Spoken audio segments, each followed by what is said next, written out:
Hello everyone, welcome to NEET made easy. आज हम इस वीडियो में डिस्कस करने वाले हैं केमिस्ट्री पढ़ना हमें कहाँ से शुरू करना चाहिए। ऑर्गेनिक, इनऑर्गेनिक, फिजिकल, और इनके अंदर भी मतलब कौन से पर्टिकुलर चैप्टर्स पहले कवर करने चाहिए, कौन से बाद में। जिन्हें नहीं पता है, मेरा नीट 2023 में स्कोर 612 मार्क्स है आउट ऑफ 720 एंड केमिस्ट्री में मेरा स्कोर है 150 आउट ऑफ 180। तो इस वीडियो में हम डिस्कस करने वाले हैं ideal chapter sequence to be followed, comparatively less effort लगाकर ज़्यादा प्रोडक्टिविटी कैसे पाएं, केमिस्ट्री के जो तीनों पार्ट्स हैं physical chemistry, organic chemistry and inorganic chemistry, किसको पहले करें, सीधा एनसीईआरटी ही कर लें क्या या कुछ और भी करना चाहिए, रट्टा मार नंबर 5 चैप्टर्स कब करें, ये अभी वीडियो में आगे हम देखेंगे। So let's begin. मैं आपको इस वीडियो में जो भी चैप्टर्स बताऊंगी ना और जिस सीक्वेंस में बता रही हूँ, ये मतलब आइडियल तरीके से बता रही हूँ कि किस तरीके से आपको लर्निंग कम करनी पड़ेगी फिर भी प्रोडक्टिविटी ज़्यादा आएगी, किस टाइम पर क्या करना चाहिए। और ये मेनली अब जैसे आप बोलेंगे कि हम तो मतलब किसी कोचिंग पर जाते हैं, जैसे 11th के स्टूडेंट्स हैं, फिर तो आप मतलब उसके अकॉर्डिंग कीजिए। लेकिन अगर कोई 12th में है और ड्रॉपर है जिसने या भी नीट की तैयारी स्टार्ट करी और वो सेल्फ स्टडी कर रहा है, तो वो इन चैप्टर्स को इस पर्टिकुलर सीक्वेंस में फॉलो करेगा तो सबसे ज़्यादा उसे आउटपुट मिलेगा। तो मैं जैसे बता रही हूँ कि सबसे ज़्यादा इंपॉर्टेंट चैप्टर्स जो केमिस्ट्री के हैं जो नीट में आते हैं, वो जिस एनसीईआरटी सीक्वेंस में दिए हुए हैं ये आपको वैसे ही करने हैं। दैट इज, सबसे पहले आपको मोल कंसेप्ट करना है, then structure of atom, then periodic table and then chemical bonding.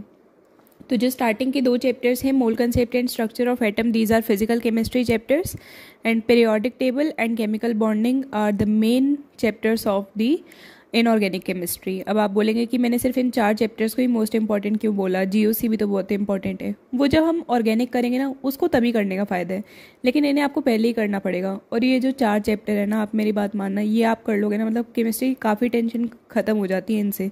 जैसे मोल कंसेप्ट में आप एंड में वो नॉर्मेलिटी, मोलैरिटी ये सब पढ़ते हो, तो ये आगे आपको सोल्यूशन में भी काम आएंगे। पीरियोडिक टेबल आपको एस ब्लॉक, पी ब्लॉक, इनमें बहुत काम आएगा। केमिकल बॉन्डिंग से तो अकेले ही 4-5 क्वेश्चन आते हैं, मतलब ये तो आपको 20 नंबर तक दिला सकते हैं अगर ये चैप्टर आपका अच्छे से क्लियर है तो। और इनमें टाइम भी अच्छा खासा लगेगा क्योंकि टीचर्स भी मतलब काफ़ी अच्छे से पढ़ाते हैं और इनकी ज़रूरत भी है वैसे ही पढ़ने की। नेक्स्ट आपको जो करना चाहिए, हम नेक्स्ट पॉइंट पर अब हम आते हैं, that is to complete your physical chemistry. इसके बेनिफिट्स क्या होंगे कि number of physical chemistry questions asked in NEET exam is comparatively more. तो जो तीनों सब्जेक्ट्स आते हैं ना, जैसे इनऑर्गेनिक के क्वेश्चन, ऑर्गेनिक के क्वेश्चन एंड फिजिकल केमिस्ट्री के, तो ये कंपैरेटिवली ज़्यादा आते हैं। जैसे टोटल 45 क्वेश्चन पूछे जाएंगे, मतलब अब तो 50 आते हैं, तो ऑलमोस्ट इक्वल रहता है। वरना जैसे अगर 45 आए तो 15 होना चाहिए ना, इसके फिर भी 17 रहेंगे, तो कंपैरेटिवली ज़्यादा होते हैं। दूसरा इंपॉर्टेंट पॉइंट क्या है कि हाईएस्ट नंबर ऑफ चैप्टर्स हैं सारे केमिस्ट्री के पार्ट्स में से, तो सबसे ज़्यादा चैप्टर ही इसके हैं। एक बार आप इसे कवर कर लोगे तो आपके माइंड से टेंशन तो रिलीज़ हो जाएगी ना, हाँ हमने मेजर पोर्शन कवर कर लिया है, तो अब हमें मतलब कम जिन पे टेंशन लगेगी वो वाले चैप्टर्स करने हैं। और क्या है कि you will get the sufficient time to practise a large number of numericals. एक बार आप इसे कवर कर लेंगे तो उसके बाद आप रेगुलरली इसकी प्रैक्टिस कर सकते हैं, न्यूमेरिकल ज़्यादा प्रैक्टिस कर सकते हैं। और ये न्यूमेरिकल प्रैक्टिस फिजिकल केमिस्ट्री में बहुत ज़्यादा इंपॉर्टेंट है। It is just like physics. जैसे फिजिक्स में आपको प्रैक्टिस प्रैक्टिस प्रैक्टिस चाहिए, ये भी आपसे यही डिमांड करते हैं कि मैं प्रैक्टिस करो और बहुत ज़्यादा प्रैक्टिस करो। तो इसके जो चैप्टर्स हैं, that are mole concept, structure of atom, states of matter, thermodynamics, equilibrium, redox reaction, solid state, solution, electrochemistry, chemical kinetics and the surface chemistry. तो आप मोल कंसेप्ट और स्ट्रक्चर ऑफ एटम, तो जैसे मैंने सबसे पहले इंपॉर्टेंट पॉइंट में बताया था, वो तो आपके कंप्लीट हो चुके होंगे। फिर उसके बाद जो चैप्टर्स है, आप कई बार बोलेंगे कि हम इन्हें मतलब ऐसे प्रॉपर जैसे 11th to 12th की सीक्वेंस में दिए हुए वैसे ही करें। तो देखो, सही तो यही रहेगा कि आप अगर उस सीक्वेंस में कर पाएँ, लेकिन जैसे मैं खुद का भी बताऊँ, मुझे इक्विलिब्रियम कंपैरेटिवली मुश्किल लगता था। मैंने जब सारी केमिस्ट्री ख़त्म कर ली थी, मैंने इक्विलिब्रियम सबसे लास्ट में करा था, तो मतलब फिर है ना ऐसा लिंक कुछ वो नहीं होता। लेकिन पहले दोनों चैप्टर्स तो आपको वैसे ही करने पड़ेंगे। और जो मैंने 11th पॉइंट पे सर्कल लगाया है, ये मैं आपको बाद में बताऊंगी आपको कब करना है। इसे चाहो तो आप साथ में भी कर सकते हो।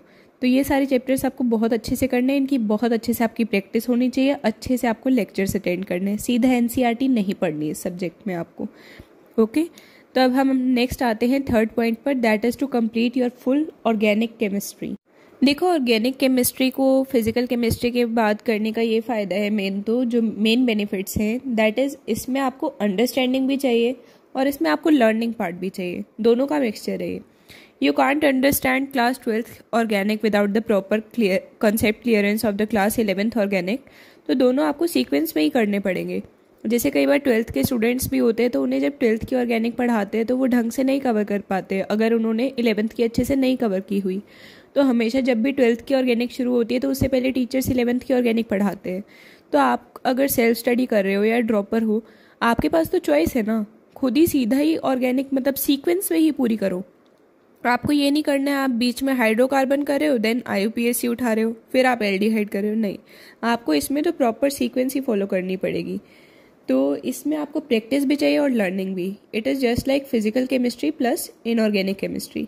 तो इसके जो चैप्टर्स हैं that is IUPAC, isomerism, hydrocarbons, environmental chemistry, halo alkanes, alcohol phenol ether, aldehyde ketones, amines, chemistry in everyday life, biomolecules and polymers.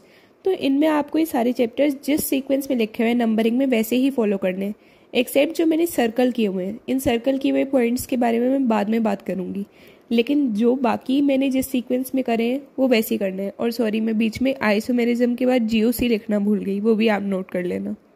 तो ये आपको इसी प्रॉपर सीक्वेंस में करने ही पड़ेंगे और इसमें आपको अच्छे से मतलब कंसेप्ट्स बहुत अच्छे से क्लियर करने हैं। आपको यहाँ की IUPAC बहुत अच्छे से आनी चाहिए, थोड़ा बहुत उसका यूज़ आपकी इनऑर्गेनिक की IUPAC में भी होगा। यहाँ पर आप आइसोमेरिज्म अच्छे से कवर करेंगे तो वो इनऑर्गेनिक की IUPAC में भी यूज़ होगी कोऑर्डिनेशन चैप्टर में। इसलिए पूरा मतलब मैंने वो बनाया कि जिस सीक्वेंस को फॉलो करने से आपके कम एफर्ट्स लगेंगे। अब मान लीजिए आप सीधा कोऑर्डिनेशन का आइसोमेरिज्म करोगे, नहीं आएगा आपको समझ अगर आपने कभी ऑर्गेनिक का आइसोमेरिज्म नहीं समझा है, आपको पता ही नहीं है ऑप्टिकली एक्टिव क्या होता है, कौन इनएक्टिव होता है, तो आप नहीं कर सकते हो वो। तो आपको जिस सीक्वेंस में मैं बता रही हूँ उसी सीक्वेंस में ये करने हैं बहुत अच्छे से कवर, एक्सेप्ट दो सर्कल चैप्टर्स जिनके बारे में हम बाद में बात करते हैं।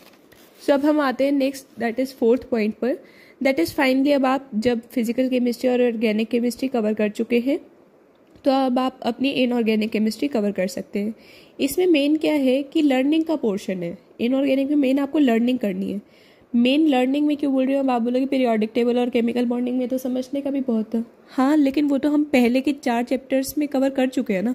अब आपके पास वो पॉइंट्स नहीं होंगे तो ज़्यादा टाइम तक आपको रिटेन रहेंगे आप जितना लेट करोगे। मैं ये नहीं बोल रही हूँ कि पेपर से 1 महीना पहले करो, ये नहीं, लेकिन पहले फिजिकल केमिस्ट्री को पूरा कर लीजिए फिर ऑर्गेनिक को and then come to the inorganic chemistry. तो इसके जो चैप्टर्स हैं that is periodic table, chemical bonding, जो कि हम कवर कर चुके होंगे पहले ही, तो इनका बर्डन आपके पास होगा नहीं। तो नेक्स्ट 3rd पॉइंट से आपको कवर करने होंगे फिर, that is hydrogen, S block, P block, 11th और 12th का। अब जैसे कई बार ना 11th के P ब्लॉक के कुछ कंसेप्ट होते हैं, जैसे इनर्ट पेयर इफेक्ट क्या है, तो जब 12th में टीचर पढ़ाते हैं तो हम जैसे भूल जाते हैं, अच्छा ये था, ऐसा था, मतलब सारे वो कंसेप्ट्स दोबारा से कवर करने पड़ते हैं। अगर आप ड्रॉपर हैं तो आपको फ़ायदा होगा, एक ही साथ आप P ब्लॉक को कवर कर सकते हैं, देन DF ब्लॉक को कवर कीजिए, फिर कोऑर्डिनेशन केमिस्ट्री को, इसके लेक्चर अटेंड करने बहुत इंपॉर्टेंट होंगे, कंसेप्चुअल चैप्टर है, इजीली कवर नहीं होता, और इसी में आपको वो IUPAC और आइसोमेरिज्म का भी यूज़ पता चलेगा जो हमने ऑर्गेनिक केमिस्ट्री पहले ही करके अच्छे से कवर कर चुके होंगे। Next is the 8th and the last chapter that is metallurgy. इस पर भी अभी मैंने सर्कल किया है, वो मैं आपको बताती हूँ इसे कैसे करना है। अब हम आते हैं 5th and the last point पर दैट इज़ रट्टा मार नंबर 5 चैप्टर्स। तो इन चैप्टर्स का मतलब सिंपल मतलब है जिनमें हमें बहुत ज़्यादा लर्निंग की ज़रूरत होती है। ये मिक्सचर है, मतलब इनऑर्गेनिक के भी कुछ चैप्टर्स हैं, ऑर्गेनिक के भी हैं, फिजिकल के भी हैं, जो इस रट्टा मार नंबर 5 कैटेगरी में आते हैं।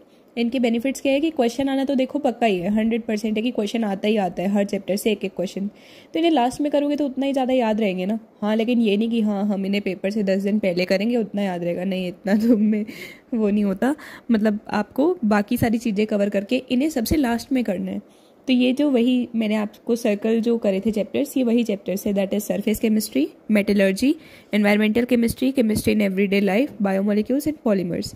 अब देखो जैसे बायोमोलिक्यूल्स है, अगर आपने बायोमोलिक्यूल्स कवर कर लिया होगा तब तक बायोलॉजी के अंदर तो ये करने में आपको इजी हो जाएगा काफ़ी।